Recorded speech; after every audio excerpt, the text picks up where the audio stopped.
नमस्कार मित्रांनो, इन्व्हेस्टमेंट माहिती यूट्यूब चॅनलवर तुमच्या सगळ्यांचे स्वागत आहे। तर आजच्या या व्हिडिओमध्ये आपण SBIच्या एका अशा म्युच्युअल फंड प्लॅनबद्दल बोलणार आहोत, ज्यात तुम्ही महिन्याचे फक्त 1000 रुपये जमा करून फ्युचरसाठी एक मोठा फंड जनरेट करू शकता।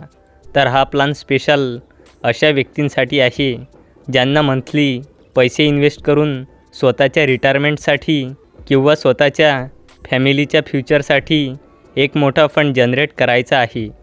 तर कोणता आहे हा SBIचा म्युच्युअल फंड प्लॅनची बेसिक इन्फॉर्मेशन आणि किती पैसे भरून किती पैसे मिळेल ही सर्वची सर्व इन्फॉर्मेशन जाणून घेऊया आजच्या या व्हिडिओमध्ये। आणि असेच महत्त्वपूर्ण व्हिडिओ बघण्यासाठी तुम्ही या यूट्यूब चॅनलला सबस्क्राईबसुद्धा करू शकता। तर चला आता सर्वप्रथम बघूया SBIच्या म्युच्युअल फंड प्लॅनचे नाव।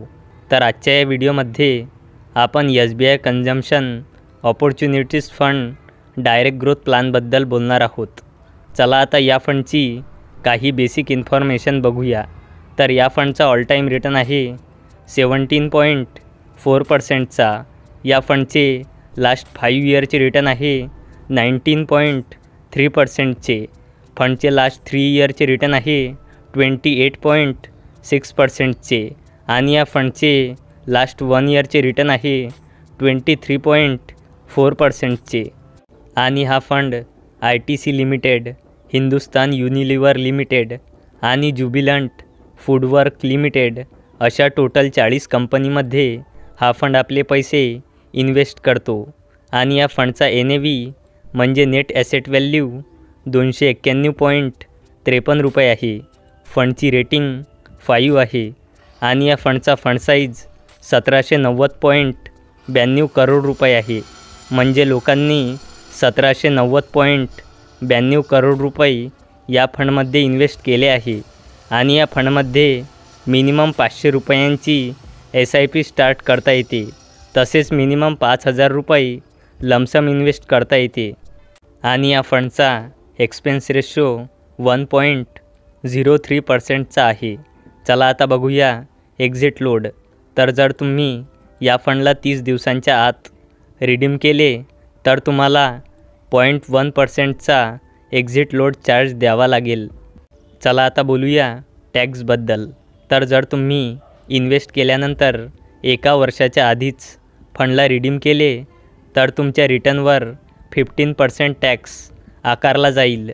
आणि 1 वर्षानंतर रिडीम केले तर तुम्हाला एका आर्थिक वर्षात 1 लाख रुपयापेक्षा जास्त परताव्यावर 10% LTCG म्हणजे long term capital gain tax द्यावा लागेल।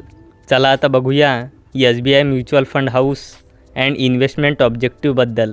तर SBI म्युच्युअल फंडची इंडियामध्ये रँक 1 आहे आणि याचा टोटल ॲसेट्स अंडर मॅनेजमेंट आहे 8,48,648.69 करोड रुपये।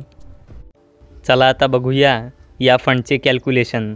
तर या फंडचा ऑल टाईम रिटर्न आहे 17.4%चा। लास्ट 3 इयरचे रिटर्न आहे 28.6%चे आणि या फंडचे लास्ट 1 इयरचे रिटर्न आहे 23.4%चे। तर आपण expected return rate per annum 22% घेऊन कॅल्क्युलेशन करूया। तर चला आता बघूया जर तुम्ही या फंडमध्ये मंथली 1000 रुपयांची SIP स्टार्ट केली तर तुम्हाला किती रिटर्न मिळेल। तर जर तुम्ही या फंडमध्ये 10 वर्ष मंथली 1000 रुपये इन्व्हेस्ट कराल तर तुम्ही 1,20,000 रुपये या फंडमध्ये इन्व्हेस्ट कराल आणि तुम्हाला इस्टिमेटेड रिटर्न मिळेल 3,15,864 रुपये। असे तुम्हाला टोटल 4,35,864 रुपये मिळू शकते। आणि जर तुम्ही या फंडमध्ये 20 वर्ष मंथली 1000 रुपये इन्व्हेस्ट कराल तर तुम्ही 2,40,000 रुपये या फंडमध्ये इन्व्हेस्ट कराल आणि तुम्हाला इस्टिमेटेड रिटर्न मिळेल 40,51,948 रुपये। असे तुम्हाला टोटल 42,91,948 रुपये मिळू शकते। आणि जर तुम्ही या फंडमध्ये 25 वर्ष मंथली 1000 रुपये इन्व्हेस्ट कराल तर तुम्ही 3 लाख रुपये या फंडमध्ये इन्व्हेस्ट कराल आणि तुम्हाला इस्टिमेटेड रिटर्न मिळेल 1,25,75,585 रुपये. असे तुम्हाला टोटल 1,28,75,585 रुपये मिळू शकते. आणि जर तुम्ही या फंडमध्ये 30 वर्ष मंथली 1,000 रुपये इन्व्हेस्ट कराल तर तुम्ही 3,60,000 रुपये या फंडमध्ये इन्व्हेस्ट कराल आणि तुम्हाला इस्टिमेटेड रिटर्न मिळेल 3,80,46,650 रुपये. असे तुम्हाला टोटल 3,84,06,650 रुपये मिळू शकते. तर मित्रांनो, ही होती SBI consumption opportunities fund direct growth प्लॅनची इन्फॉर्मेशन. जर तुम्हाला ही इन्फॉर्मेशन आवडली असेल तर या व्हिडिओला लाईक करा आणि आपल्या मित्रासोबत शेअर पण करा. आणि व्हिडिओ शेवटपर्यंत बघण्यासाठी धन्यवाद.